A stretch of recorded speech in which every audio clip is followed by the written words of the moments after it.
Prime Minister Scott Morrison has confirmed his predecessor Malcolm Turnbull will lead Australia's delegation to a summit in Bali next week. It's called the Our Ocean, Our Legacy Conference. It's a climate change forum with nations from around the region. It's heavily inspired by the work of the European Union. And the Prime Minister apparently can't make the event, so he's asked Malcolm Turnbull to take his place. Here's Scott Morrison explaining his decision in Parliament this afternoon.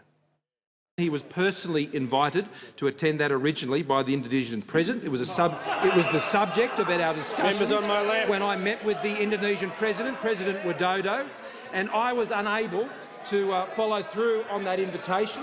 And so, to ensure that we had very senior level representation, which was well received by the President of Indonesia.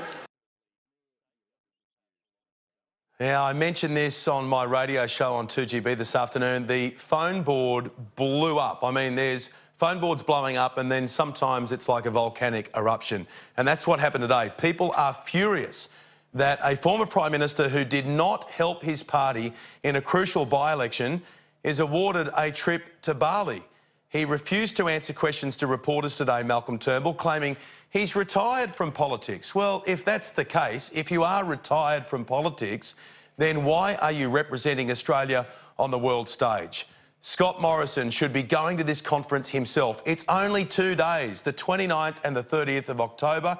It's just across the water in Bali, ScoMo, and it should be you, not Mr Turnbull, making the trip. Now, I don't know what Scott Morrison has on next week. Whatever it is, I would have cleared the diary and made the decision to attend this conference. I know the PM has 2 overseas trips next month, but I'm not aware of any significant event that requires his attention overseas or at home on October 29 and 30. And I've made some inquiries, don't worry. His office has been unable to tell me about any other pressing events that he must attend at the same time this summit is on. Now, the best way to handle this is to tell Malcolm Turnbull, Malcolm, you're off the hook, I'm going to go to Bali instead. Or you send your Environment Minister. Melissa Price is a Environment Minister in Australia. This is a climate change conference. It's her portfolio, so she could go, or the Deputy could fill in, Josh Frydenberg. It looks like Scott Morrison is allowing Malcolm Turnbull to take this trip out of loyalty. But mates need to be fair dinkum with one another. And Mr Morrison should be saying to Mr Turnbull, look, you were going on this trip, but after failing to lift a finger in Wentworth and plunging my government into further turmoil, I just can't let you go, mate. ScoMo is the former advertising man. He's the marketing guru. He should be the first person to see that this is a bad look for the Liberal Party and a bad look for him. The former Deputy Prime Minister, Barnaby Joyce, is not pulling any punches on this. He told me on radio this afternoon, now I'm on the backbench, I can tell you the truth. There should have been more thought put into this. I don't think it was the right move. Scott Morrison, it's not too late. Clear your diary, grab your passport and book a flight to Bali. Tell Malcolm he's off the hook.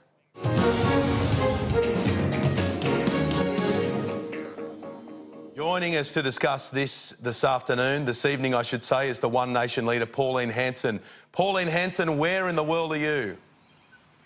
I'm at Glendon, which is just northwest of Mackay, so this is coal mining country. So what a great area to be when we're discussing this about Malcolm Turnbull going over to Indonesia, Bali for this climate oceans.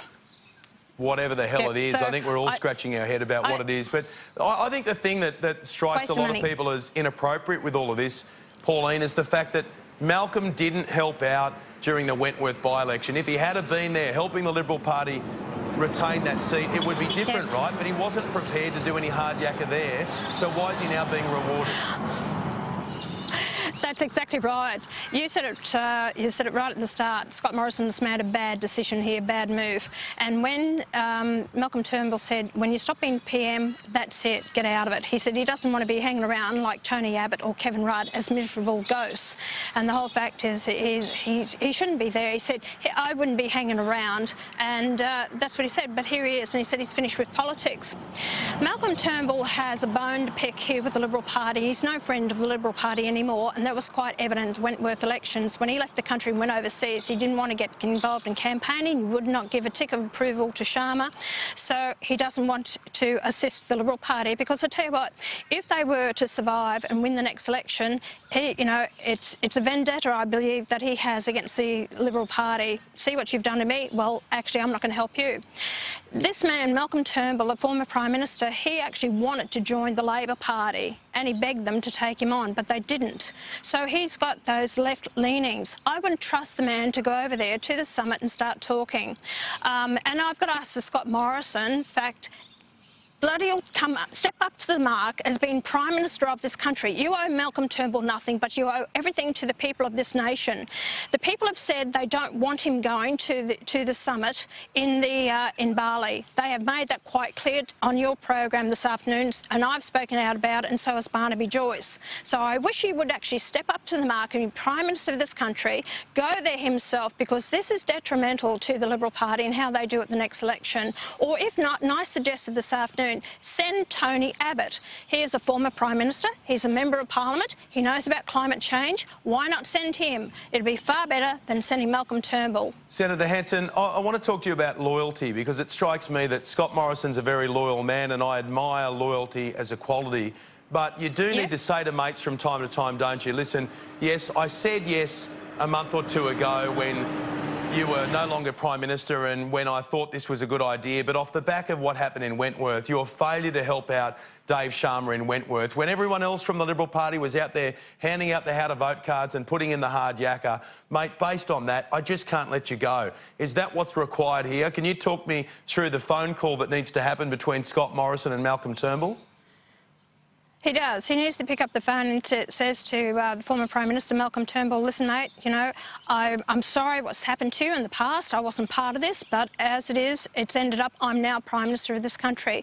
In all honesty, I cannot have you go and represent Australia over in Bali, considering, you know, He's going to have the backbenchers, he's going to have other Liberal Party members, you've got the general public who are not happy with this decision.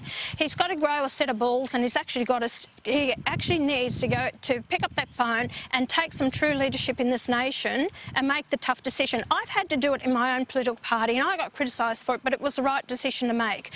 And people want strong leadership. They really do. And if Scott Morrison wants a longer term than just a matter of less than a year in the job as Prime Minister, he's got to get out there and prove to the people that he can make the tough decisions.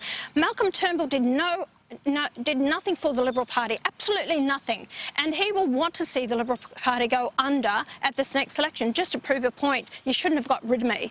And I can see that's going to be the whole case. So I'd say, you know, Scott Morrison, honestly, pick up the phone and don't send him over, and you must go yourself, first choice, yourself, and represent Australia. If not, like I said, there's also Tony Abbott, there's Craig Kelly, there's two people that I'd suggest. Or even Andrew Hastie. I put it to the Prime Minister's office today that, well, I asked them, I said, look, because I wanted to be careful about hopping into them too much, because for all I knew, he might have an important engagement on the dates that this summit is on, but they didn't answer the question when I said, look, you know, what's he got on these dates? And we all know, Pauline Hanson, if he had something important on those dates, they would say to me, hang on a minute, mate, he's going to be in the States meeting with Donald Trump, he's going to be meeting with Theresa May in the UK, or he's got an important engagement here in Australia. But based on the lack of answers out of that office this afternoon, it doesn't seem like he's got anything on. So why wouldn't he go? And why wouldn't he see, as a former marketing guy, why wouldn't he see the bad look here? You're exactly right, Ben.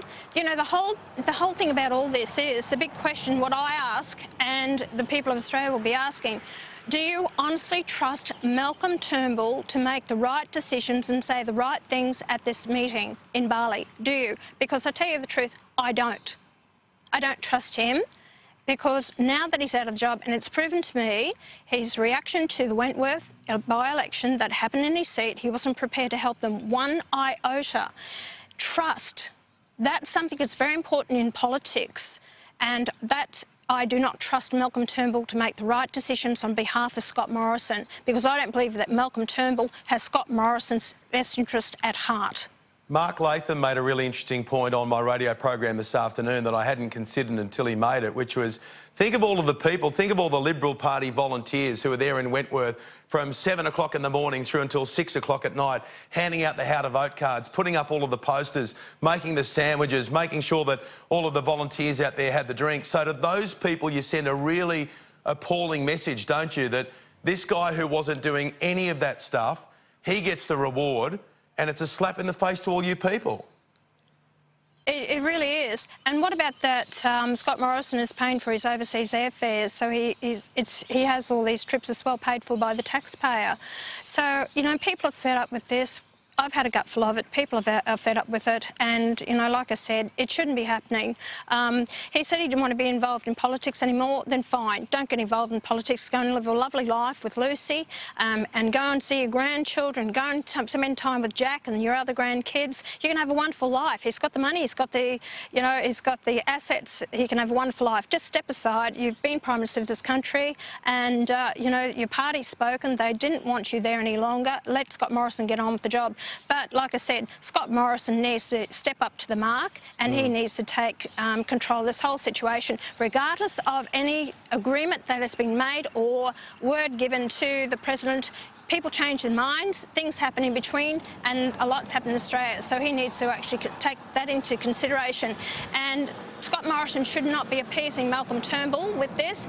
You know, if he keeps it going on at this rate, then I'd say, well, OK, what has Malcolm Turnbull got over Scott Morrison? Is there any dirty linen in the closet? Because I'll start asking those questions. You know, I can't understand why he's doing this. When there's a backlash from the public, he needs to make every step count in his decision-making to garnish every vote that he can in the lead up to the next election. And the people are furious about this. You were saying this afternoon that you'd almost be prepared to volunteer to be an advisor in Scott Morrison's office. I'm just struggling a little bit to picture that at the moment, Pauline. I mean, don't get me wrong, I'd love to be a fly on the wall, but that would be interesting. Well, you need some common sense. I mean, say grassroots opinions. I don't, you know, not all these bureaucrats and all these advisors who've never, you know, had a job in the real world, who come straight from university, all these degrees. All they know is reading something out of a textbook. They really haven't been hands-on experience. And this is what you need in politics. That's what the people are crying out for. Right. Someone who's actually is prepared to make a decision. Anyway, that's me. All right, well, Prime Minister, the offer is there from Pauline Hanson. Great to catch up. Thank you very much, Senator Hanson.